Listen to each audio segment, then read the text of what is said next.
Good morning વિદ્યાર્થી મિત્રો, શુભ સવાર।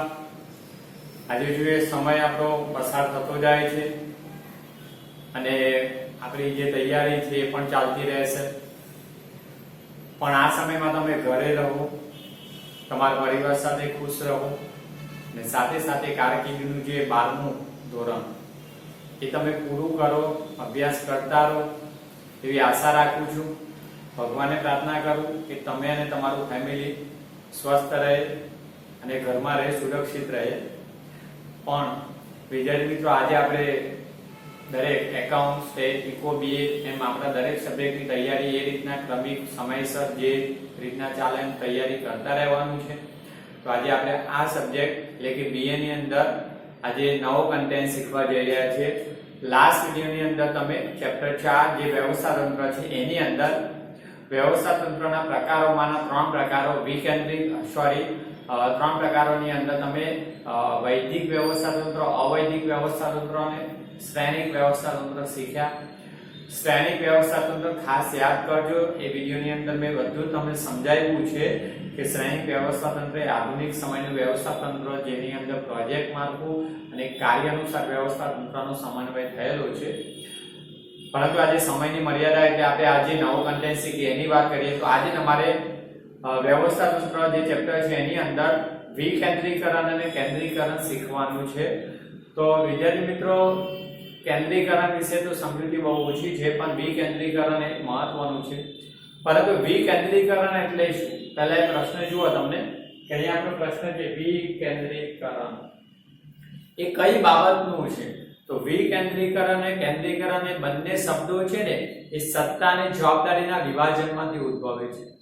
સત્તા અને જવાબદારી ક્યાં? તો યાદ કરો કે વ્યવસ્થા તંત્રની જ્યારે રચના થાય છે ત્યારે વ્યવસ્થા તંત્રના માળખાની અંદર કર્મચારીઓને, અધિકારીઓને જે તે કાર્ય અથવા પોતાનો હોદ્દો છે એ પ્રમાણે જવાબદારી અને સત્તા સોંપાય છે।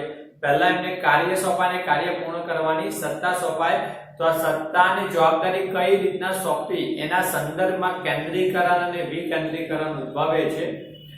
તો આ બે પ્રશ્નો આપણે અત્યારે અહીંયા શીખવાના છે। સત્તા અને જવાબદારીની સોંપણી કોઈ પણ વ્યવસ્થા તંત્રનો પ્રકાર હોય, આપણે જોયું ને રૈખિક, કાર્ય અનુસાર, વૈદિક, અવૈદિક કે શ્રેણિક વ્યવસ્થા તંત્ર, જેમાં અવૈદિક એક ગૌણ બાબત હતી, કારણ કે વૈદિકની અંદર જ ઉદ્ભવે છે। એની અંદર સત્તા અને જવાબદારી સભાનતાપૂર્વક હેતુસર સંચાલકો નથી સોંપતા અને રચતા પણ નથી એવું માનવું। એટલે આપણે બાકીના જે વૈદિક, કાર્ય અનુસાર, રૈખિક અને શ્રેણિકની વાત કરીએ છીએ। તો આ વ્યવસ્થા તંત્રની અંદર સત્તા અને જવાબદારીની સોંપણી અથવા વહેંચણી કેવી રીતના કરાય છે એ બાબતો આજે શીખવાની છે। એ પણ એકમના કદના આધારે મોટા કદના એકમો, નાના કદના એકમોના સંદર્ભમાં વિકેન્દ્રીકરણ, કેન્દ્રીકરણ અપનાવાય। તો વિકેન્દ્રીકરણ અને કેન્દ્રીકરણ એ સત્તા અને જવાબદારીનું હોય છે, એમાં સત્તાનું કેન્દ્રીકરણ, વિકેન્દ્રીકરણ જોવાનું। તો જુઓ વિકેન્દ્રીકરણ, હવે આની અંદર 3 ગુણના, 1 ગુણના અને 2 ગુણના પ્રશ્નો છે, એટલે 1 ગુણ, 2 ગુણ અને 3 ગુણના કહેતો રહીશ તમને એમપી। પણ હવે વિકેન્દ્રીકરણ એટલે શું એ વાત કરી નાખું તો વિકેન્દ્રીકરણનો અભ્યાસ કરીએ પહેલા બે બાબતો જોવી કે કેટલાક એકમો એવા છે કે જ્યાં ઉચ્ચ સપાટીએ સમગ્ર નિર્ણયો લેવાની સત્તા હોય। યાદ રાખજો, કેટલાક ધંધાકીય એકમમાં સંચાલનની જે 3 સપાટી આપણે જોઈ, સામાન્ય 3 જેવું એકમ એટલી સપાટી, એટલે કે એકમ પર આધાર છે સપાટી કેટલી રાખવી સંચાલનની, જેટલી સપાટી વધુ તેમ ખર્ચો વધુ। મેં સંચાલનની સપાટીઓ જે ચલવી ત્યારે સમજાવ્યું છે। પણ સામાન્ય ઉચ્ચ સપાટીએ બધા નિર્ણયો લેવાની સત્તા રાખે તો એને સત્તાનું કેન્દ્રીકરણ કહેવાય। અને કે બીજો કે કેટલાક ધંધાકીય એકમો એવા છે જે સત્તા મધ્ય અને તળ સપાટીએ કાર્ય અંગેની સત્તા સોંપવામાં આવતી હોય છે, તો એને સત્તાનું વિકેન્દ્રીકરણ કહેવામાં આવે છે। આ બે અભ્યાસ પરથી આપણે એનો ખ્યાલ મેળવી શકીએ છીએ કે સત્તાનું કેન્દ્રીકરણ અને વિકેન્દ્રીકરણ એટલે શું। તો જો સંચાલનની ઉચ્ચ સપાટી એટલે કે ઉચ્ચ સપાટીએ સમગ્ર નિર્ણયો લેવાની સત્તા રાખી દેવામાં આવે, સત્તા મધ્ય અને તળ સપાટીએ સોંપવામાં આવતી નથી, જવાબદારી પણ સોંપાય એટલે પૂરતી સત્તા નથી આપવામાં આવતી, તો આને સત્તાનું કેન્દ્રીકરણ, સમગ્ર નિર્ણયો ઉચ્ચ સપાટીએથી લેવાય। અને વિકેન્દ્રીકરણ એટલે ઉચ્ચ સપાટીના સંચાલકો જે તે કાર્ય અને સત્તા મધ્ય અને તળ સપાટી સુધી વહેંચણી કરે, સોંપે છે, ત્યારે સત્તાનું વિકેન્દ્રીકરણ કહેવામાં આવશે। તો આ બે બાબતો જ મહત્વની છે, જોઈએ આપણે એનો ખ્યાલ. તો જુઓ, એકમના સ્વરૂપના આધારે સત્તાનું કેન્દ્રીકરણ અને વિકેન્દ્રીકરણ અપનાવવામાં આવે. માનો તમને કહી આપું કે કોઈ નાનો ધંધો છે કે કોઈ દુકાન છે, કરિયાણાની દુકાન છે, એ ધંધાનો માલિક ધંધાનું રોકાણ કરે, ધંધાની અંદર જે ખરીદી અને વેચાણ સમગ્ર નાણાકીય બધી જ બાબતો પોતે સંભાળે છે અને જરૂર જણાય ત્યાં નોકરી માટે કામદાર રાખે છે, મજૂર 2-3 જેવી જરૂરિયાત, પણ સમગ્ર ખરીદ વેચાણ ત્યાર પછી નાણાકીય બાબત હિસાબી બાબત બધા નિર્ણયો જાતે કરે, જાતે જ કામ સંભાળે. જરૂર જણાય ત્યાં કામદાર રાખે પરચુરણ વેચાણ લેવેચ માટે તે. તો આને સમગ્ર નિર્ણય પોતે લેવાની સત્તા પોતાની પાસે રાખી તો આને સત્તાનું કેન્દ્રીકરણ કહેવાય. કેટલાક કંપની સ્વરૂપના અને મોટા એકમોની અંદર આ શક્ય નથી, કારણ કે બધી કાબેલિયત પણ ના હોય, ખરીદી બાબતની, વેચાણ બાબતની, એડવર્ટાઇઝ, હિસાબો, નાણાકીય બાબતો બધી જ આવડત હોતી નથી. તો એ એકમોમાં શું કરે, પોતાની પાસે જે આવડત છે, નીતિ વિષયક નિર્ણયો છે એકમના એ પોતે કરશે, એ સત્તા પોતાની પાસે રાખશે. જ્યાં ખરીદ માટે ખરીદ અધિકારી વ્યક્તિ રોકે, વેચાણ માટે વેચાણ અધિકારી, ઉત્પાદન પ્રક્રિયાઓની દેખરેખ માટે ઉત્પાદન અધિકારી, નાણાકીય બાબતો અને કેટલાક બાબતો અંગેની જવાબદારી. તો આ બધા કાર્યો અલગ અલગ વ્યક્તિને સોંપે, એ વ્યક્તિઓની આવડતનો લાભ પણ મળે, જેને કહેવાય કાર્ય સોંપે ને કાર્ય માટેની સત્તા સોંપે, જેને વિકેન્દ્રીકરણ કહેવાય. તો મોટા એકમમાં સત્તાનું વિકેન્દ્રીકરણ, નાના એકમમાં સત્તાનું કેન્દ્રીકરણ. તો જોઈએ, જુઓ એક ગુણના પ્રશ્નો છે. તો જોજો, નાના કદના એકમમાં સત્તા કેન્દ્રિત રખાય એટલે બધા નિર્ણય પોતે કરતા હોય છે, જ્યારે મોટા કદના એકમમાં સત્તા વિકેન્દ્રીકરણ હોય. આઈએમપી છે, એક ગુણના પ્રશ્નો છે. આજે આઈએમપી કર્યા ને બધા એક ગુણના પ્રશ્નો છે, આ પણ એક ગુણમાં તૈયાર કરવાનો છે. વ્યાખ્યા આજ કરી લેવાની, તમને સરળ પડશે. આજ વ્યાખ્યા કરી લેવાની. જો, વ્યવસ્થાતંત્રમાં સત્તા ઉચ્ચ સપાટીએ જ કેન્દ્રિત થતી હોવાથી જેને સત્તાનું કેન્દ્રીકરણ. જે વ્યવસ્થાતંત્રનો પ્રકાર જોયો, રૈખિક હોય તો સંચાલક મંડળ પાસે, કાર્યાનુસાર હોય તો મુખ્ય અધિકારી પાસે, અને શ્રેણી જોઈએ તો જનરલ મેનેજર એટલે કે ઉચ્ચ સપાટી સંચાલક પાસે સત્તા કેન્દ્રિત થાય, એટલે કે પોતે જ બધા નિર્ણય કરતા હોય તો એને સત્તાનું કેન્દ્રીકરણ કહેવાય. ઓકે, હવે ખ્યાલ કે જો નાનું, આ ખાસ એક ગુણમાં નાના કદના એકમો માટે સત્તા કેન્દ્રીય અથવા કેન્દ્રિત ખ્યાલ હોય છે, જ્યારે મોટા કદના એકમોમાં સત્તાનું વિકેન્દ્રીકરણ હોય એ સફળતા અપનાવી શકે. કારણ કે નાના એકમમાં બધા કાર્ય પોતે સંભાળી શકે, દેખરેખ રાખી શકે, શાયદ આવડત હોય અને કેટલીક બાબતો હોય તો એ નાનું કદ હોવાથી એ ચલાવી શકે છે, એટલે સત્તા કેન્દ્રિત રાખે, પોતે બધા નિર્ણયો કરે. જ્યારે મોટા કદના એકમમાં શક્ય નથી, બધી આવડત હોતી નથી, બધા નિર્ણયો લેવાની ક્ષમતા પણ ના હોય, બધા જ કાર્યો પર દેખરેખ રાખી ન શકાય. આ માટે જરૂરી કાર્યો, મહત્વના કાર્યો પોતે કરે, નિર્ણયો પોતે લે, એ સત્તા પોતાની પાસે રાખે. જે બહુ મહત્વના ના હોય એ કાર્યો જે તે અધિકારી રોકીને એમને સોંપે, જેમ કે ખરીદીનું કાર્ય ખરીદી અધિકારી, વેચાણનું કાર્ય વેચાણ અધિકારી. ઓકે, તો આને કહેવાય સત્તાનું વિકેન્દ્રીકરણ. તો કયા એકમમાં? તો મોટા કદના એકમમાં સત્તાનું વિકેન્દ્રીકરણ અને નાના કદના એકમોમાં સત્તાનું કેન્દ્રીકરણ. ઓકે, બીજો પ્રશ્ન નીકળ્યા અર્થ એટલે વ્યાખ્યા લખી શકો છો વિકેન્દ્રીકરણની. જુઓ, ઉચ્ચ સપાટીએથી સંચાલિત, આપણે આ ચાર્ટ જોયો હતો, 3 સપાટી, આ ઉચ્ચ સપાટી, આ મધ્ય સપાટી અને તળ સપાટી. ઓકે, તો ઉચ્ચ સપાટીએથી ક્રમશઃ મધ્ય અને નિમ્ન સપાટી તરફ સત્તા સોંપણીની પ્રક્રિયાનો પ્રયત્ન એટલે વિકેન્દ્રીકરણ. જો, ઉચ્ચ સપાટીએથી નિમ્ન સપાટી તરફ ક્રમશઃ રીતે સત્તા સોંપણીના વ્યવસ્થિત પ્રયત્નને વિકેન્દ્રીકરણ. ઉચ્ચ સપાટીથી મધ્ય અને તળ સપાટી સુધી સત્તા સોંપણી અથવા સત્તા વહેંચવી એને પણ વિકેન્દ્રીકરણ જ કહેવાય. આ વ્યાખ્યા આઈએમપી. મોટા કદના એકમમાં સમગ્ર નિર્ણયો સંચાલક મંડળ, બોર્ડ ઓફ ડિરેક્ટર, જે એમડી અથવા જનરલ મેનેજર કરી શકતા નથી. તો મધ્ય સપાટીએ જુદા જુદા અધિકારી, એમની નીચે અધિકારીઓ પણ પોતાના તાબેદાર, જોબરો, ફોરમેનો, કામદારો રાખે અને જરૂરી કાર્યની સત્તા સોંપે, વિકેન્દ્રીકરણ હવે દીકરાની વ્યાખ્યા તમે આ કરો, બેટર અર્થ છે એ વ્યાખ્યામાં લખી શકાય તો પણ હેનરી ફેવલે આપેલી વ્યાખ્યા જોઈએ. હેનરી ફેવલ આ બાબતમાં જણાવે છે વિકેન્દ્રીકરણના બાબતમાં તાબેદારોને સત્તા સોંપણી કરી, કાર્યનું વિભાજન કરી, પહેલા કાર્ય સોંપાય પછી સત્તા સોંપાય અને નિર્ણય પ્રક્રિયામાં સામેલ કરવા એટલે વિકેન્દ્રીકરણ. તમે નિર્ણય પ્રક્રિયામાં ક્યારે સામેલ કરો? વેચાણ અધિકારી પોતાના હાથ નીચે સેલ્સમેન રોકે અને સેલ્સમેનને વેચાણનું કાર્ય સોંપે અને જરૂરી નિર્ણયો લેવાની સત્તા આપે તો એ વેચાણના કાર્યમાં સામેલ થયો કહેવાય. એ વિકેન્દ્રીકરણ દ્વારા શક્ય બને કાર્ય અને સત્તા સોંપવી. ઓકે, તો એના પરથી તારણ નીકળે કે વહીવટની એટલે કે જે સપાટીએ કાર્ય થતા હોય એને વહીવટી સપાટીએ કાર્ય કરવાનું છે અને સપાટીના કર્મચારીઓને નિર્ણય લેવાની સત્તા સોંપણીને વિકેન્દ્રીકરણ. જે તે સપાટીએ કાર્ય સોંપવું અને કાર્ય અંગેના નિર્ણયો લેવાની સત્તા સોંપવી એટલે વિકેન્દ્રીકરણ કહેવાય. તો આ બાબતો એક ગુણના પ્રશ્નો તમે કહી દીધા હતા. વ્યાખ્યા લખો અથવા હેનરી ફેવલની લખો, ચાલી શકે. હવે આ પ્રશ્ન ખાસ જોજો દીકરા, વિકેન્દ્રીકરણની અંદર જ આ કેન્દ્રીકરણની મર્યાદાઓ. કેન્દ્રીકરણ એટલે સંચાલનની વ્યવસ્થા તંત્રમાં સંચાલનની ઉચ્ચ સપાટીએ સત્તા કેન્દ્રિત થવી, જેને સત્તાનું કેન્દ્રીકરણ કહેવાય. આ એક ગુણની વ્યાખ્યા હતી, અહીંયા લખેલી હતી મેં કેન્દ્રીકરણની વ્યાખ્યા.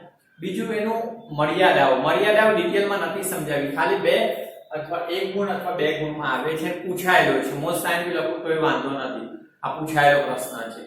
જુઓ તો જ્યારે સત્તા કેન્દ્રિત રાખી દેવામાં આવે, સમગ્ર નિર્ણય પોતે કરવાની સત્તા રાખે તો શું થાય? તો પહેલો તો એ પ્રશ્ન છે, કાર્ય બોજ વધે, કારણ કે બધા જ કાર્યોની દેખરેખ રાખી શકે નહીં, બધા જ કાર્યોની આવડત ન હોય એટલે વિશિષ્ટીકરણનો લાભ લઈ શકાય નહીં. જુઓ જોઈ લઈએ આપણે તો મર્યાદાઓ જોઈએ. કેન્દ્રીકરણ, ઓકે, કેન્દ્રીકરણમાં આપખુદશાહી એટલે પોતાને ચાહે, પોતાને જેવું દેખાય એવા નિર્ણય પોતે લઈ શકે, એટલે પોતે લે. હવે શાયદ એની પાસે આવડત હોય કે ન હોય પણ એને જે અંદરથી લાગ્યું છે એ પ્રકારે લે, અથવા કર્મચારીનું શોષણ પણ થાય, જેને આપખુદશાહી.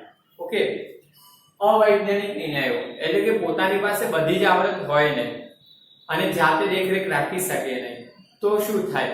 અવૈજ્ઞાનિક એટલે ગણતરીપૂર્વક વગરના નિર્ણયો લેવાઈ જાય, જ્યારે બધા જ કાર્યોના નિર્ણયો પોતે કરે ત્યારે. બીજું અસહકાર. હવે તમે કામદારોને ખાલી કાર્ય સોંપો, નિર્ણયો માટે તમારા પર આધારિત રહેશે તો એ તમને કાર્યની બાબતમાં સહકાર આપશે નહીં, એટલે અસહકાર ઉદ્ભવે છે. વિશિષ્ટીકરણનો અભાવ. વિશિષ્ટીકરણ ક્યારે અપનાવી શકાય? શ્રમ વિભાજન થાય ત્યારે. આપણે કાર્ય અનુસાર વ્યવસ્થા તંત્રમાં શીખ્યા કે જેમાં કાર્ય માટે નિષ્ણાતો, જેથી શ્રમ વિભાજન થાય અને એમની આવડતનો લાભ મળે, જેને વિશિષ્ટીકરણ.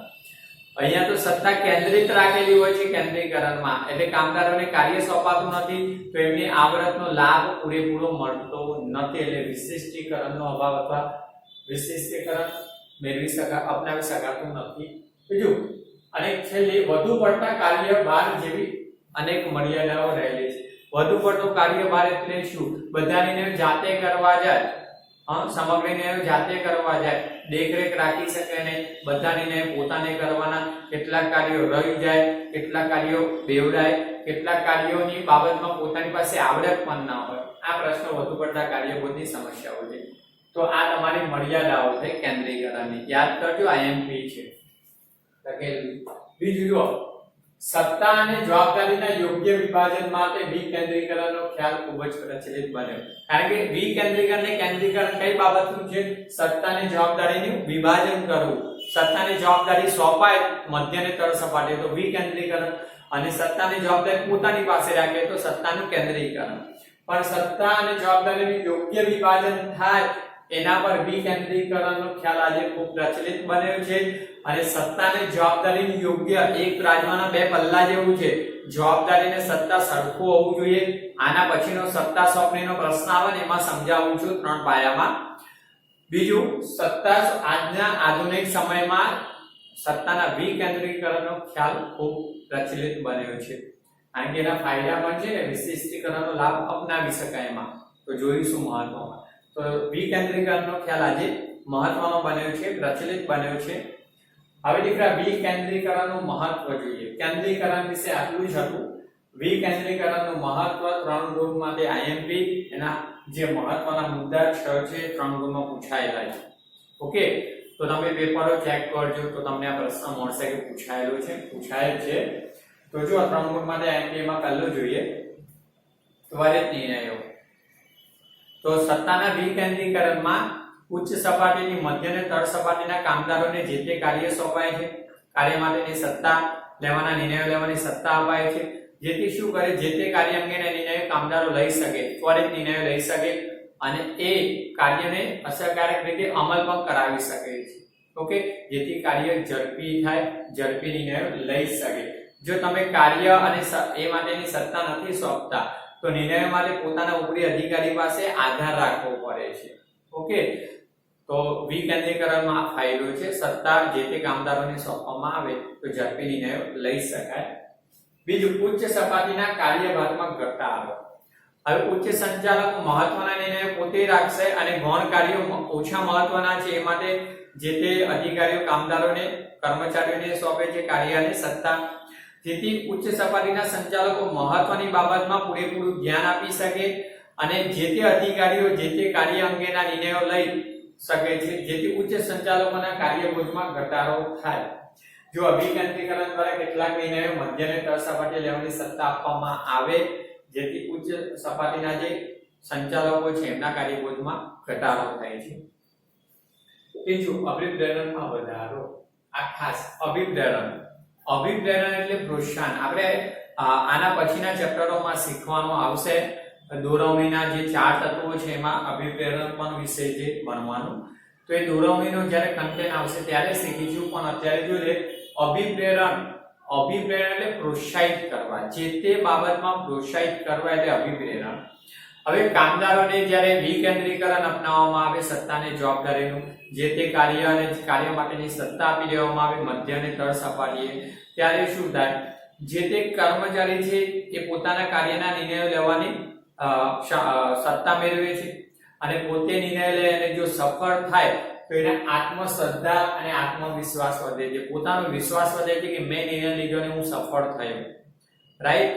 તો સત્તાના વિકેન્દ્રીકરણથી આત્મશ્રદ્ધા એટલે પોતાનામાં શ્રદ્ધા બેસે છે કે ના, હું નિર્ણય લઈ શકું છું અને મારા નિર્ણયથી મને સફળતા મળી, તો એના પોતાની જાત પર વિશ્વાસ આવે છે. તો એક પ્રકારનું પ્રોત્સાહન મળે છે એમને કાર્ય કરવાનું. ઓકે, જેમનો જુસ્સો વધારી શકે છે. તો સત્તા સોંપણી એટલે કે વિકેન્દ્રીકરણ એ સત્તા સોંપણી કહેવાય છે, જેથી એમના પ્રોત્સાહનમાં વધારો થાય છે. ચલો, સંચાલકીય પ્રતિભાનો વિકાસ. હવે સંચાલકીય પ્રતિભા એટલે શું? એક સારા સંચાલક બનવા માટે તૈયાર થાય છે કામદારો વિકેન્દ્રીકરણથી. કેવી રીતના? તમે ક્રિકેટ જુઓ છો, ક્રિકેટની અંદર કેપ્ટન કોઈ અલગ રીતે બહારથી નથી આવતા. કેપ્ટન એ જે તે ટીમની અંદર રમતો એક ખેલાડી જ હોય છે. સમયની સાથે પોતે જે અનુભવો મેળવે છે, નિર્ણયો લેતા શીખે છે, એની પ્રતિભા જે બહાર આવે છે ત્યારે એને સંચાલકો છે, જેને ટીમ સિલેક્શનકારો છે, એને કેપ્ટન તરીકેની નિમણૂક આપે છે. એટલે કે એ એક ખેલાડી તરીકેની ભૂમિકામાંથી જ આ બધું શીખીને એક કેપ્ટન બને છે. તો એકમની અંદર એવું છે, કામદારો સમયની સાથે આવા અનુભવો, નિર્ણયો લેવાની ક્ષમતા, એનો અમલ કરાવવો, ટીમવર્ક, સંકલન, સહકાર મેળવવો, આવા ગુણો કેળવે છે. ત્યારે કાર્ય અંગેના નિર્ણયો કરતા શીખી અને સફળ થતા જાય ત્યારે. તો એ ક્યારે શક્ય બને?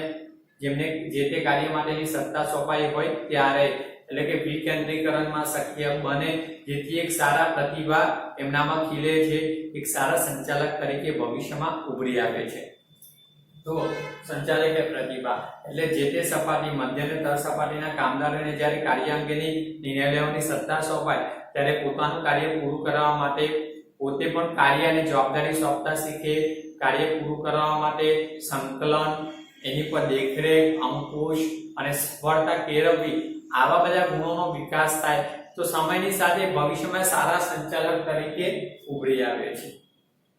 પાંચમું, અસરકારક અંકુશ. હવે જે તે કાર્ય અંગેની નિર્ણય લેવાની સત્તા સોંપાય કામદારોને મધ્ય અને તળ સપાટી સુધી, ત્યારે એમનામાં પોતાના કાર્ય પૂરા કરવાનું એક ધગશ હોય.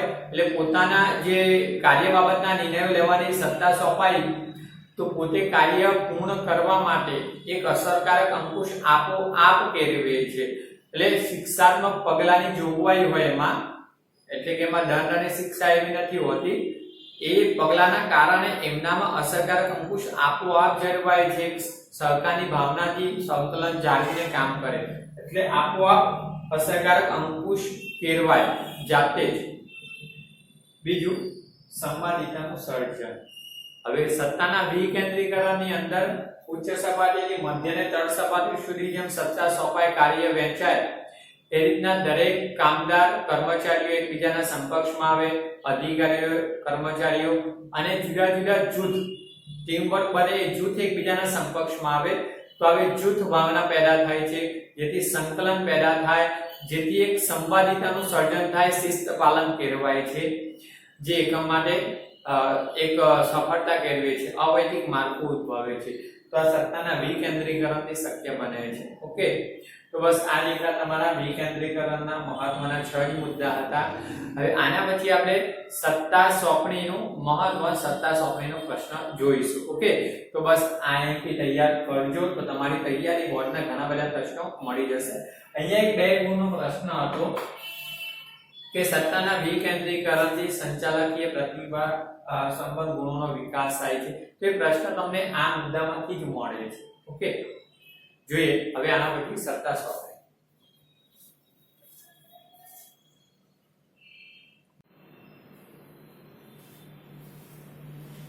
હવે જોઈએ વિદ્યાર્થી મિત્રો, આ પહેલા આપણે વિકેન્દ્રીકરણ જોઈ ગયા અને વિકેન્દ્રીકરણનું મહત્વ જોયું, પરંતુ વિકેન્દ્રીકરણનું મહત્વ ફાયદો પણ છે, સત્તા સોંપવામાં આવે મધ્ય અને તળ સપાટી સુધી મદદનીશોને, પણ એને કેટલા ગેરફાયદા છે કે એની કેટલીક મર્યાદાઓ છે. તો જુઓ, આ તમારો વિકેન્દ્રીકરણની મર્યાદાઓ આઈએમપી પ્રશ્ન, એ તમારા આ 1 ગુણના પ્રશ્નો અને 2 ગુણ માટે લખી શકાય પૂછાયેલો પ્રશ્ન છે. જેમ કેન્દ્રીકરણની મર્યાદાઓ જોઈએ હતી, કેન્દ્રીકરણની મર્યાદાઓ દૂર કરવા વિકેન્દ્રીકરણ અપનાવવામાં આવે એકમમાં, એટલે કે કાર્યનું વિભાજન, કાર્ય વહેંચણી અને કાર્ય માટેની સત્તા સોંપાય ક્રમશઃ તળ સપાટી સુધી. તો એની મર્યાદાઓ દૂર કરે કેન્દ્રીકરણની, પરંતુ વિકેન્દ્રીકરણની પણ કેટલીક મર્યાદાઓ છે. તો વિકેન્દ્રીકરણની મર્યાદાઓ એ કેન્દ્રીકરણના ફાયદા થાય. તો જો આ તમારે વિકેન્દ્રીકરણની મર્યાદાઓ 1 ગુણમાં 2 ગુણમાં પૂછે તો, જ્યાં ખૂબ નાના પાયા પર વ્યવસ્થા તંત્રની રચના કરવાની હોય. હવે નાના પાયા પર વ્યવસ્થા તંત્ર ક્યારે રચવાનું? જ્યાં નાનું એકમ હોય. ઓકે, નાનું એકમ હોય ત્યાં કાર્યો પણ ઓછા, કાર્યો ઓછા તો કાર્યની વહેંચણી વિભાજન કરતો વહીવટી માળખું નાનું બને. ઓકે, ત્યાં તેમજ રહસ્યોની જાળવણી ખૂબ જ ચુસ્ત રીતે રાખવાની હોય.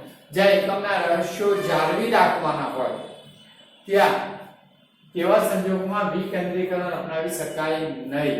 આ ખાસ બાબતો, ખાસ કરીને કે જ્યાં ધંધાના રહસ્યો બહુ જ મહત્વના હોય છે, કેટલીક વૈજ્ઞાનિક બાબતો હોય, એસ્ટ્રોલોજીકલ બાબતો હોય, ત્યાં વિકેન્દ્રીકરણ રાખવું. અમુક નિર્ણયો કે અમુક બાબતો પોતાની હસ્તક જ રાખે છે, કેન્દ્રીકરણ કહેવાય.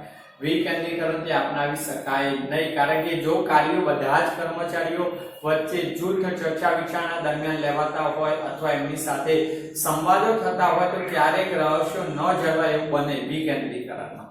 એટલે આ યાદ રાખજો, જ્યાં એકમનું વ્યવસ્થા તંત્ર નાના કરતું હોય અથવા રહસ્યો જાળવવા મહત્વના હોય ત્યાં વિકેન્દ્રીકરણ અપનાવી શકાતું નથી, ત્યાં કેન્દ્રીકરણ મહત્વનું છે. ઓકે, તો કેન્દ્રીકરણના ફાયદો 1 ગુણમાં પૂછાયેલો, રહસ્યોની જાળવણી કરવાનું હોય ત્યાં કેન્દ્રીકરણ કે વિકેન્દ્રીકરણ સફળ હોય તો ત્યાં કેન્દ્રીકરણ સફળ હોય, વિકેન્દ્રીકરણ અપનાવી શકાય નહીં. ઓકે, બીજું, ક્યારેક સમાન નીતિનો અભાવ હોય ત્યારે પણ વિકેન્દ્રીકરણ અપનાવી શકાતું નથી. એક સરખી નીતિ લાગુ ના કરી શકાતી હોય તો પણ, કારણ કે સરકાર ન મળતો હોય તો સફળ નથી થતા વિકેન્દ્રીકરણમાં, ત્યારે નિષ્ફળ જાય છે. બીજું, જો હવે તમારા આગળનો એક નવો પ્રશ્ન, આ વિકેન્દ્રીકરણનો પ્રશ્ન પૂરો થયો તો નવો પ્રશ્ન સત્તા સોંપણીનો છે. અને હવે આ છેલ્લો કન્ટેન્ટ તમારા વ્યવસ્થા તંત્ર જે ચેપ્ટર છે એનો છેલ્લો કન્ટેન્ટ છે આ સત્તા સોંપણી.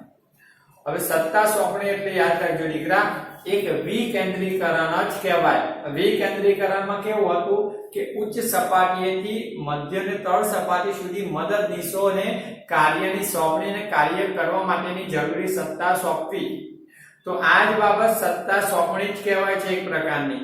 તો સત્તા સોંપણી વિકેન્દ્રીકરણનો જ ખ્યાલ કહેવાય છે.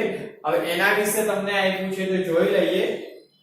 હવે જુઓ બે વસ્તુ મહત્વની છે સત્તા સોંપણીની બાબતમાં. જો કાયદાકીય દ્રષ્ટિએ કઈ નાખવું આપણને જે કાયદા પ્રમાણે સત્તા એટલે શું, પહેલા સત્તા સોંપણી પહેલા તમારે આ શીખવું જરૂરી. સત્તા એટલે સોંપણી એટલે આપવું વહેંચવું પણ કહેવાય, પણ સત્તા એટલે શું? તો કાયદાની દ્રષ્ટિએ જે આપણા દેશની અંદર આપણું બંધારણની દ્રષ્ટિએ જે કાયદા ઘડાય છે અલગ અલગ ફેક્ટર જુદા જુદા, જેમ કે ટ્રાફિક બાબત હોય, પછી જમીન વિવાદના બાબતના હોય, ફોજદારી હોય, ઓકે. તો આવા અનેક બાબતો છે એને લગતા કાયદાની દ્રષ્ટિએ સત્તા એટલે કાયદા પ્રમાણે જરૂરી પગલાં લેવા. ઓકે, એક્ઝામ્પલ કે ટ્રાફિક, તો ટ્રાફિકના જે અધિકારી હોય તમને દંડ ઉઘરાવે, કોઈ શિક્ષાત્મક પગલા સ્વરૂપે તમને દંડ આપે તો ક્યારે આપે? એ કાયદા પ્રમાણે એમને સત્તા છે. સત્તા એટલે હુકમો લેવાનો ને આજ્ઞા પાલન કરાવવાનો અધિકાર, જે તમને સોંપાય એનું પાલન કરાવી શકે સત્તા હોય ત્યારે. અને કાયદાની દ્રષ્ટિએ આપણે એકમની અંદર સંચાલનની દ્રષ્ટિએ સત્તાની વ્યાખ્યા શીખવાની. જુઓ તો આ પૂછાયેલું છે સત્તા એટલે, તો જો એકમમાં આપણે જે સંચાલન થતું હોય એવા એની દ્રષ્ટિએ સત્તા એટલે, તો સત્તા એટલે હુકમો આપવાનો અને તેનો અમલ થાય તે જોવાનો અધિકાર. ખ્યાલ આવ્યો? સત્તા એટલે હુકમો આપવાનો અને તેનો અમલ થાય તે જોવાનો અધિકાર એટલે સત્તા. એકલું સત્તા યાદ રાખજો. એક્ઝામ્પલ કે તમે એક્ઝામમાં બોર્ડની એક્ઝામ લેવાતી હોય ને તમે એક્ઝામ આપતા હોય, પેપર આપતા હોય ત્યારે જે ખંડ નિરીક્ષક આવે છે જેને સુપરવાઇઝર કહેવાય છે, એની પાસે સત્તા હોય છે. જુઓ એ તમને સૂચનો કરે છે, ડિસિપ્લિન બાબતના હોય, પેપરમાં લખવાની બાબતના હોય, ચોરી ન કરવાના હોય, એનું પાલન કરવું એનો અધિકાર છે એની પાસે, જે તમારી પાસે એનો અમલ કરાવવાનો. ઓકે, આને સત્તા કહેવાય.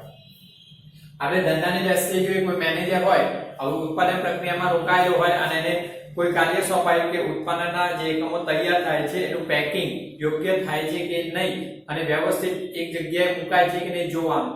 તો એ જે તે કામદારો પાસે એ કામ કરાવવાની સત્તા ધરાવે છે, એનો અમલ કરાવવાની સત્તા ધરાવે છે. ઓકે, હવે વ્યાખ્યા હતી તો સત્તા એટલે હુકમો આપવાનો અને તેનો અમલ થાય તે જોવાનો અધિકાર. બીજી એક વ્યાખ્યા જો સાહેબ સત્તા સોંપણીની વ્યાખ્યા. તો સામાન્ય અર્થમાં કહીએ સત્તા સોંપણી એટલે કાર્યની બીજાને સોંપણી કરવી, કાર્ય બીજાને સોંપવું અને તે કાર્ય કરવા માટેની સત્તા આપવી એટલે સત્તા સોંપણી. સત્તા સોંપણી એટલે કાર્યની બીજાને સોંપણી કરવી અને તે કાર્ય કરવા માટેની જરૂરી સત્તા આપવી, તેને સત્તા સોંપણી કહેવાય. જ્યાં હવે કઈ ના કોઈનો ખ્યાલ તો જ્યાં એકમનું કદ મોટું થતું જતું હોય ત્યાં બધા જ કાર્યો સંચાલકો કરી શકે નહીં, દેખરેખ રાખી શકે નહીં, તો એમાંથી જરૂરી કાર્યો પોતાના મદદનીશોને સોંપે અને અમલ કરાવે છે. ત્યારે આ જરૂરી કાર્યો જે સોંપાયેલા છે મદદનીશોને એનો અમલ કરી શકે એ માટે નિર્ણયો લેવાની જરૂરી સત્તા પણ સોંપવી પડે છે, જેને સત્તા સોંપણી કહેવાય. ઓકે, તો એક મોટા કદના એકમોમાં સત્તાનું વિકેન્દ્રીકરણ થાય. વિકેન્દ્રીકરણ એટલે કાર્યો અલગ અલગ વ્યક્તિને સોંપીને એની પાસેથી એની આવડતનો લાભ લઈ શકાય છે અને કાર્યો સોંપાય તો કાર્યના નિર્ણયો લેવાની સત્તા પણ સોંપાય, જેને સત્તા સોંપણી કહેવાય. તો વ્યાખ્યા ખાસ કાર્યને બીજાને સોંપણી અને તે કાર્ય કરવા માટેની સત્તા આપવી એટલે સત્તા સોંપણી. અને આ સત્તાની વ્યાખ્યા. ઓકે, હવે વિજ્ઞાનની વ્યાખ્યા લુઈસ એલને પણ આપેલી છે, પણ તમને એક્ઝામ એવું ક્યારે પૂછાતું નથી કે લુઈસ એલન આ એક વ્યવસ્થા શાસ્ત્રી છે. આ વ્યવસ્થા શાસ્ત્રીના જણાવ્યા મુજબ છે. હવે તમને એક્ઝામ એવું પૂછે લુઈસ એલનના મતે સત્તા સોંપણી એટલે શું, તો આ જ લખવી પડે, પણ લગભગ એવું ક્યારે પૂછાતું નથી સત્તા સોંપણી એટલે શું. પછી તમે આ પણ વ્યાખ્યા લખી શકો, અર્થ આપ્યો તે, અથવા આ વ્યાખ્યા લખી શકો. ઓકે, અને જો ફરજિયાત પૂછે લુઈસ એલનના મતે તો આ લખવી પડે, પણ લગભગ નથી પૂછાતું. ઓકે, જોઈ લઈએ. તો લુઈસ એલનના કહેવા પ્રમાણે સત્તા સોંપણી એ એવી પ્રક્રિયા છે કે જેમાં સંચાલક એક પ્રક્રિયા છે જેમાં સંચાલક પોતાને મળેલ સત્તામાંથી વિધિસર રૂપે તેના મદદનીશોને કાર્ય અને ફરજોની સાથે, એટલે કે કાર્ય સોંપાય, ફરજો અને કાર્ય એક જ બાબત છે, ની સાથે સત્તા પણ સોંપે અને મદદનીશો અન્ય વ્યક્તિઓના સહકારથી તેના કાર્યનો અમલ કરાવવાના હેતુસર સભાનતાપૂર્વક તેનો સ્વીકાર પણ કરે. તમારા નીચે હવે એનું એક્ઝામ્પલ આપો કે સંચાલક મંડળ છે. હવે સંચાલક મંડળ પાસે સંચાલનની ત્રણે ત્રણ સપાટીની સત્તા છે સંચાલન કરવાની. હવે સંચાલકો બધા જ કાર્યો ખરીદીનું કાર્ય જેમ કે વ્યવસ્થા તંત્રનું માળખું રચાય તો આ સંચાલકો પાસે બધી સત્તા હોય તો સંચાલકો ખરીદીનું કાર્ય, વેચાણનું કાર્ય, ઉત્પાદનનું કાર્ય, નાણાકીય બાબતો, હિસાબની બાબતો, માર્ગદર્શન દેખરેખની બાબતો આ બધા જ કાર્યો જાતે કરી શકતા નથી અને દેખરેખ રાખી શકતા નથી અને બધી આવડત પણ ન. તો એ શું કરે, પોતાને મળેલ છે ને સંચાલક મંડળને એ પોતે મળેલ સત્તામાંથી વિધિસર રૂપે કાર્ય અને ફરજોની સાથે સત્તા પણ સોંપે. એટલે શું કરે, પોતાની નીચે જનરલ મેનેજર પોતાને મળેલ સત્તામાંથી અલગ અલગ ખરીદ વિભાગ, વેચાણ, ઉત્પાદન, બજાર, નાણાં, કર્મચારી આવા વિભાગના અધિકારીઓ રોકે અને એમને કાર્ય પણ સોંપે જે તે વિભાગના અને સત્તા પણ આપે. અને એ જે અધિકારીઓ છે સત્તાનો સભાનતાપૂર્વક સ્વીકાર પણ કરે છે. ઓકે, ત્યારે સત્તા સોંપણી સફળ થાય ને સહકાર મળવો જોઈએ. વિકેન્દ્રીકરણમાં હમણાં મેં તમને કીધું સહકાર મળે તો સફળ થવા, સહકાર ન મળે તો એ સફળ થતું નથી. ઓકે, હવે દીકરા આ એક લુઈસ એલનની વ્યાખ્યા હતી. હવે આપણો પ્રશ્ન 3 ગુણનો આવ્યો. જો સત્તા સોંપણીનું મહત્વ 3 ગુણ માટે. આ પહેલા આપણે વિકેન્દ્રીકરણનું મહત્વ 3 ગુણમાં જોયું. હવે પ્રશ્ન 3 ગુણનો છે સત્તા સોંપણીનું મહત્વ. તો બંને એક જ, બંનેના મુદ્દા સેમ પ્રકારે મળતા જ આવે છે કારણ કે એ જ કહેવાય વિકેન્દ્રીકરણ એટલે પણ ક્રમશઃ સત્તા સોંપવી, જવાબદારી અને સત્તા સોંપવી. તો સત્તા સોંપણી પણ એ જ કહેવાય છે. તો બંનેના મહત્વના મુદ્દા મળતા જ આવે છે. જોઈએ આપણે આગળ ખ્યાલ આવશે. તો આ એક જો એક પ્રશ્ન કે સત્તા આ એક ગુણના પ્રશ્નો નીચે છે. જો સત્તા સોંપણી ઉચ્ચ સંચાલકોને કામગીરીમાં રાહત આપે. સ્વાભાવિક છે, સંચાલકો જે મળેલ સત્તા છે એ પોતાના મળેલ સત્તાનો ઉપયોગ કરાવે છે, વિશિષ્ટીકરણનો લાભ મેળવે તો એ માટે જરૂરી કાર્યો સોંપે જેથી એમનો કાર્યબોજ ઘટે, જેના કારણે તેઓ નીતિ વિષયક નિર્ણયો પર ધ્યાન કેન્દ્રિત કરી શકે, જેના દ્વારા સંચાલક કાર્યક્ષમ રીતે. મેં તમને કીધું નાના કદનું એકમ હોય, માનો કે કોઈ નાની કરિયાણાની દુકાન છે મોટી, આમ હવે જાતે બધા નિર્ણયો લે ખરીદીના, એનું વેચાણના, જાહેરાતના, નાણાકીય બાબતોના, હિસાબી બાબતોના. સ્વાભાવિક નાનું એકમ હોય તો ધ્યાન આપી શકે અને દેખરેખ રાખી શકે. પણ જો એ જ એકમ મોટા કદનું બને અને એનું વેચાણ પ્રાદેશિક વિસ્તાર બહાર થતું હોય, રાજ્યની બહાર થતું હોય, ત્યારે ખરીદીનું કાર્ય, વેચાણનું કાર્ય, હિસાબોનું કાર્ય, નાણાકીય બાબતો બધા જ કાર્યો પર જાતે દેખરેખ રાખી શકે નહીં, બધા કાર્યો જાતે સંભાળી શકે નહીં, બધા જ કાર્યોની એટલા મોટા પાયા પર કાર્યો કરવાની આવડત ન પણ હોય. એટલે શું કરવું પડે, એ સંચાલક પોતે હોય ને એ બધી સત્તા પોતાની પાસે, ધંધો પોતાનો, પણ એ શું કરે, જે તે નીતિ વિષયક નિર્ણયો લેવાના છે, નાણાકીય બાબતો, પ્રોડક્ટ વેચાણની બાબતો, ક્યાં વેચાણ કરવાની બાબતો છે એ પોતાના પાસે રાખે, વિસ્તરણની બાબતો પણ વેચાણ કરે, વેચાણ અધિકારીને આપે કે વેચાણ ત્યાં ગુજરાતની બહાર અન્ય રાજ્યોમાં અન્ય વેપારી સાથેના સોદાઓ કરવા, નીતિ વિષયક બાબતો, ધંધામાં નાણાંની વહેંચણી, આ બધા બાબતો છે ને એ નીતિ વિષયક બાબતો પોતે રાખીને અન્ય કાર્યો પોતાને સોંપે જેથી સંચાલન કેવું કરી શકે, કાર્યક્ષમ. ઓકે, તેથી જ કહી શકાય કે સત્તા એ સંચાલનની ચાવી. સંચાલનની ચાવી એક્ઝામમાં પૂછે તો સત્તા, જ્યારે સત્તા સોંપણી એ વ્યવસ્થા તંત્રની ચાવી છે. તો જોજો, સત્તા એ સંચાલનની ચાવી, જ્યારે સત્તા સોંપણી એ વ્યવસ્થા તંત્રની ચાવી છે. કારણ કે વ્યવસ્થા તંત્રનું નામ જ, આખી વ્યાખ્યા જોજો, ફરીથી બોલું, વ્યવસ્થા તંત્રની વ્યાખ્યા જ એવી છે કે સમાન ધ્યેય સિદ્ધ કરવા માટે પ્રવૃત્ત થયેલ વ્યક્તિઓ વચ્ચે સત્તા સોંપણી કરતું વહીવટી માળખું. સત્તા સોંપણી કરતું માળખું એટલે વ્યવસ્થા તંત્ર. ઓકે, તો વ્યવસ્થા તંત્ર ત્યારે સફળ થાય જ્યારે યોગ્ય રીતે સત્તા સોંપણી થઈ હોય ત્યારે.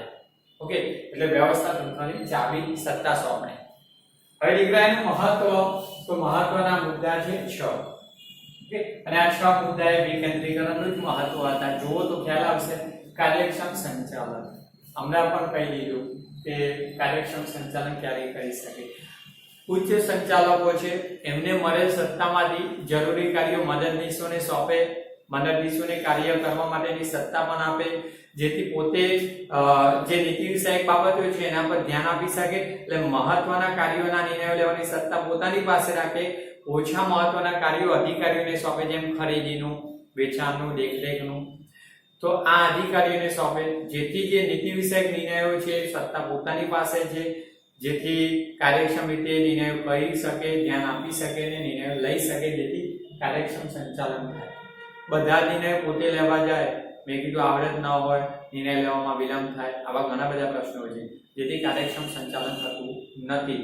એટલે સત્તા સોંપણીથી કાર્યક્ષમ સંચાલન થઈ શકે. બીજું કર્મચારી વિકાસ. હવે કર્મચારી વિકાસ ત્યારે થાય કર્મચારીઓ છે જેમ કે અધિકારીઓ મળેલ સત્તામાંથી તાબેદારોને જેમ સત્તા, ફરજો અને એ માટેની કાર્ય અને ફરજો સોંપે એ માટેની સત્તા સોંપે, જેથી જે કર્મચારીઓ પોતાના કાર્યને લગતા નિર્ણયો લેવાની સત્તા મેળવે છે, જેથી નિર્ણયો ઝડપથી લઈ શકે, જેના કારણે વારંવાર એક જ પ્રકારના નિર્ણયો લેવાની તેઓની નિર્ણય શક્તિ વિકસે. એના એ પ્રશ્ન રોજે રોજ એમને સોલ્વ કરવાનો હોય, નિર્ણયો લેવાનો હોય, અમલ કરાવવાનો હોય. એક વખત ભૂલ થાય, બીજી વખત સુધરે, ત્રીજી વખત પૂરેપૂરી સુધરે, કંઈક નવું શીખે, એટલે કે નિર્ણય શક્તિ વધુને વધુ તર્કસંગત અને અસરકારક બને છે, જેથી કર્મચારી વિકાસ થાય છે. ત્રીજું અભિપ્રેરણ. તો આ વિકેન્દ્રીકરણમાં ભણી ગયા અભિપ્રેરણ છે પ્રોત્સાહન. હવે સત્તા સોંપણીને કારણે કર્મચારીઓને જે તે કાર્ય માટેના નિર્ણયો લેવાની સત્તા સોંપાય છે, જેથી કેટલાક મનોવૈજ્ઞાનિક ફાયદા પણ થાય. પોતે કાર્યના નિર્ણયો લેતા શીખે, એ નિર્ણયની સફળતા કેળવતા શીખે, કારણ કે નિષ્ફળ ગયા તો એમાંથી કંઈક નવું શોધે, સફળ થવાના પ્રયત્ન કરે. અંકુશ, દેખરેખ, સંકલન આવા પ્રતિભા સંબંધ ગુણો પણ વિકસે છે એમનામાં, અને એ સફળ થાય નિર્ણયો લેવાથી તો એમનામાં એક આત્મવિશ્વાસ, આત્મશ્રદ્ધા કેળવાય છે, જેથી આત્મસન્માનની ભાવના પેદા થાય, જેથી એમનો જુસ્સો વધે. તો એક પ્રોત્સાહનનું માધ્યમ છે સત્તા સોંપણી. ઓકે, કારણ કે સહભાગીદાર બને છે એકમની અંદર નિર્ણય લેવાની બાબતમાં. પાંચમો વિશિષ્ટીકરણનો લાભ. જો સત્તા સોંપવામાં ના આવે તો કર્મચારીઓની આવડતનો લાભ મળતો નથી. આ ક્યારે મળે કે જો પોતાની પાસે બધા જ કાર્યોની આવડત, બધા નિર્ણયો લેવાની ક્ષમતા ના પણ હોય. તેથી શું કરાય કે જે તે વ્યક્તિઓની આવડતનો લાભ મેળવવો હોય તો એમને કાર્ય અને ફરજો સોંપાય લાયકાતને આધારે, અને જરૂરી નિર્ણયો લેવાની સત્તા સોંપાય. જે સત્તા સોંપણી દ્વારા શક્ય છે. કાર્ય અને ફરજોની સોંપણી કરાય અલગ અલગ વ્યક્તિઓ, જુદા જુદા અધિકારીઓની આવડતને આધારે, જેથી એ કાર્યને ન્યાય આપી શકે પોતાની લાયકાતનો, જેથી વિશિષ્ટીકરણ અપનાવી શકાય. સત્તા સોંપણીથી કર્મચારીઓની આવડત, એમનું નેતૃત્વ, એમનું કૌશલ્ય, બુદ્ધિશક્તિનો લાભ મળે, જે વિશિષ્ટીકરણ શક્ય બનાવે છે. કંઈક નવું હોય એમની પાસે આવડત હોય એનો લાભ. જેમ કે વેચાણ અધિકારી, વેચાણનું કાર્ય આપણે જાતે સંભાળતા હોય, પણ શાયદ મારી પાસે આવડત ન હોય, પણ હું વેચાણનું કાર્ય કોઈ અલગ વ્યક્તિ કે જે લાયકાત ધરાવે છે એને સોંપું, તો એની લાયકાતનો લાભ આપણને કેળવી આપે, જેથી વેચાણ પણ વધે. તો એકમને ફાયદો છે. અને વેચાણની કેટલીક નીતિ વિષયક બાબતો, કેટલીક નવી નવી પદ્ધતિ, એડવર્ટાઇઝ, જાહેરાત, અભિવૃદ્ધિ આવા નિર્ણયો પોતે લઈ શકે, જેથી વિશેષીકરણનો લાભ મળે. પાંચમું સંકલન. સંકલન એટલે આપણે જો આંતર સંબંધો વિકસાવવા. એકમની અંદર જે સંચાલક મંડળ છે પોતે નીતિ વિષયક નિર્ણયો પોતાના તાબે મદદનીશોને એટલે કે અધિકારીઓને સોંપે. વેચાણ, ઉત્પાદન, બજાર, નાણાકીય, એમની નીચે એ અધિકારીઓ જરૂરી ફરજો, કાર્યો અને જરૂરી સત્તા નિર્ણયોની સોંપે તાબેદારોને કે સુપરવાઇઝર, ફોરમેન, જોબરો, કામદારોને. જેના કારણે શું થાય, એક ઉપરથી ઉચ્ચ સપાટીથી તળ સપાટી સુધી એક માળખું વિકસે આખું. કાર્ય અને કાર્ય માટેની સત્તા, જે રૈખિક વ્યવસ્થા તંત્ર જોયું ને, રૈખિક રીતે ઊભી સીધી રેખામાં એક સત્તાને જવાબદારીની સોંપણી કરતું માળખું વિકસે છે. જેના કારણે કર્મચારીઓ, તાબેદારો જે નિર્ણયો લેવા માટે પોતાના અધિકારીઓના હુકમો, સૂચનો મેળવે, એનો અમલ કરે, નિર્ણયો લે, ક્યારેક કાર્યની બાબતમાં ચર્ચા વિચારણા થાય. આના કારણે એક જૂથ ભાવના, એક સંબંધો વિકસે. તો અને એના કારણે એકમની અંદર સંકલન, સહકારની ભાવના પેદા થાય. એકમમાં આંતરમાળખાકીય સંબંધો વિકસે. આંતરમાળખાકીય એટલે જે તે વિભાગનો અધિકારી અને નીચેના તાબેદારો, એમની વચ્ચે કાર્યની બાબતમાં હુકમો, સૂચનોનો અમલ, એની ચર્ચા વિચારણા થાય. અને કેટલાક વિભાગો વચ્ચેના સંબંધો વિકસે છે. તો આના કારણે આંતરિક એકમની અંદરનું એક માળખું સંબંધોને વિકસે, જેમ કે વેચાણ અધિકારી જે સેલ્સમેન એ પોતે વેચાણની બાબતોની ચર્ચા વિચારણા કરે, હુકમો સૂચનોનો અમલ કરે સેલ્સમેન, અને એનો નિર્ણય હવે શું જોઈએ એનો સેલ્સમેનને વેચાણ અધિકારી જ્યારે કામ સોંપે છે ને વેચાણનું, તો એ સેલ્સમેને જે કાર્ય કર્યું છે એ જવાબદારીમાંથી વેચાણ અધિકારી ક્યારેય છટકી શકતો નથી. વેચાણ અધિકારીએ બંધાયેલો છે એટલે સત્તા સોંપણી કરી દેવાથી જવાબદારીમાંથી છટકી શકાતું નથી. વેચાણના કાર્યની બાબતમાં વેચાણ અધિકારી સંકળાયેલો છે, પણ આના કારણે એક સહકારની ભાવના પેદા થાય છે, જેથી સંકલન જળવાય.